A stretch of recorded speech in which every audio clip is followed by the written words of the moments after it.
Last year I did something really bad. I got onto the dark web with a few friends and I'm telling you it is real. There's a certain site and I'm not giving the full name. Let's just call it the Black Room. Me and my friends waited until their parents went to bed and all three of us pulled up chairs to the computer. It was a live streaming site that read, which translates to live preview in Serbian. There was a black screen and people were typing into the chat box in another language. We just watched and waited for something to happen. A topless woman with long dark brown hair appeared in a chair. She was wearing blue jeans. Her hands were tied with what looked to be thin blue ropes and duct tape double wrapped. I guess it was to make sure she didn't get out. Her feet were cuffed together with what looked like metal leg cuffs. She had a blank look on her face. The camera flashed off to dark again. It looked like someone was covering the camera with a towel. Then I heard the sick sound of a drill is turned on. The towel was removed. I heard her shouting in another language, probably begging for her life. Screaming and crying, but she could not move. There was a shirtless man in a BDSM mask. If you don't know what that is, I suggest you look it up. It was a black leather looking mask with eye holes and a zipper where you could zip up your mouth. She began screaming and I wanted to turn away, but curiosity got the best of me. He put the fat metal tip of the drill straight into her damn eye. It made a sickening squishing sound and she was moaning and screaming as the drill went directly through her eyeball. Dark red blood began oozing out and it looked like the poor woman was going into shock. She was shaking so bad. The camera had zoomed in. Her eye was still attached and had major blunt force trauma. It looked like a big black bloody hole. Her eye was half the somewhat. It was really hard to look at. Then the camera lens went black again. We heard two loud pops that sounded like a gun. It was silent. No more sound, no more video. The viewing was obviously over. Oh my god, I told my friends, I just think we witnessed a murder. They shot her, they really F% King shot her. My friends and I agreed we would never watch anything like this again. I went home feeling disgusted with myself. I hoped and prayed it was not real. Sadly it may have been. I promised myself no more. I would never watch anything like that again. That lasted till about the next weekend.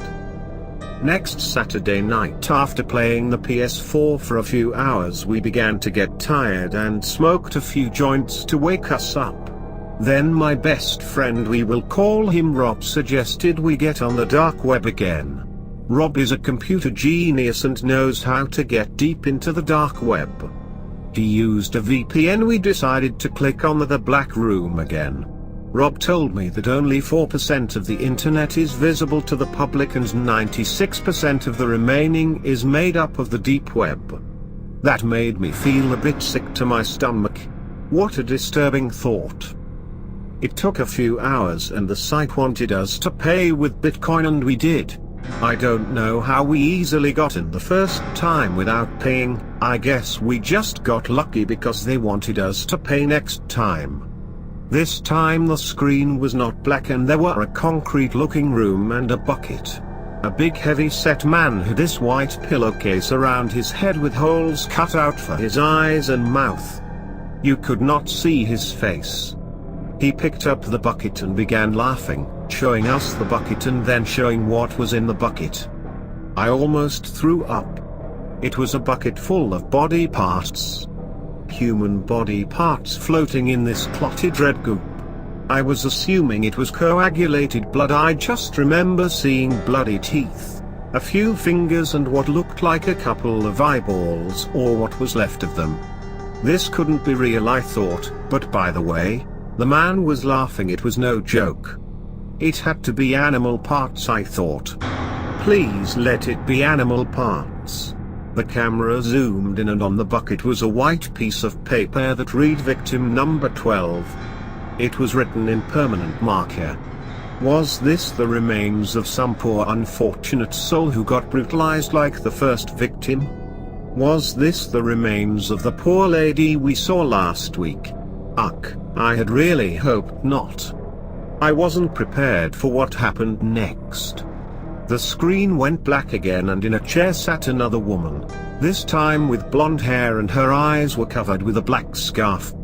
She was bounded by her hands and feet with the same looking thin blue rope and I felt very sorry for her. Her waist was strapped in with some sort of belt holding her down onto the chair.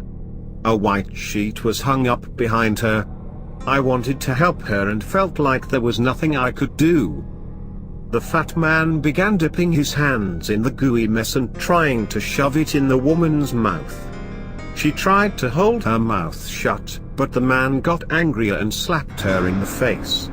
It sounded like he was telling her eat it eat it. She began to chew and cry and then vomited the whole mess up on her pretty white silk blouse. The chat box was going wild. People were typing in different languages and the chat box was going wild. Then I heard it. The cranking of a chainsaw. The standing beside the poor girl appeared the same man from the first video. He was holding a chainsaw, shirtless, black mask and all. I got a sickening feeling in my stomach. This is not going to be good. I had seen what chainsaws do to people. Chainsaw accidents are horrible. I wanted to stop viewing right then and there, but my friends were eager to watch and I didn't want to seem like a wuss. She was screaming her guts out, flailing, trying to get out of the chair. Good thing we all had our headphones on because this was really loud. I watched in horror as he begins to try and cut off her arm. The chainsaw went through a little and then kicked back in a jerky upward motion, coming close to knocking her attacker out. He must have hit her arm bone, I thought. I think this really angered him. I could hear him screaming in another language, so I assume he might have got nicked by the chainsaw. Suddenly he shoved the blade directly into her stomach area. He pushed in and began to cut vertically upwards, her faint screams muffled by the chainsaw. Droplets of blood began spraying into the air onto the sheet, little pieces of meat and tissue flew all over the room. She began convulsing, her eyes rolled to the back of her head and she was gone. Just like that. The man slowly pulled the chainsaw out and as he did I could see what looked like her intestines hanging out. The screen went black. I ran to the bathroom to throw up. I think I threw up for 15 minutes. I almost passed out. My friends laughed at me and I knew behind the laughter it disturbed them too. All I know now is there are some really sick people out in there in different parts of the world that will do anything on the web for money. These people have no heart or soul. They are inhumane and sick in the head. So stay off the dark web. There are just some things you can never forget that will disturb and your mind forever. You will not be able to undo what you have seen. Remember that.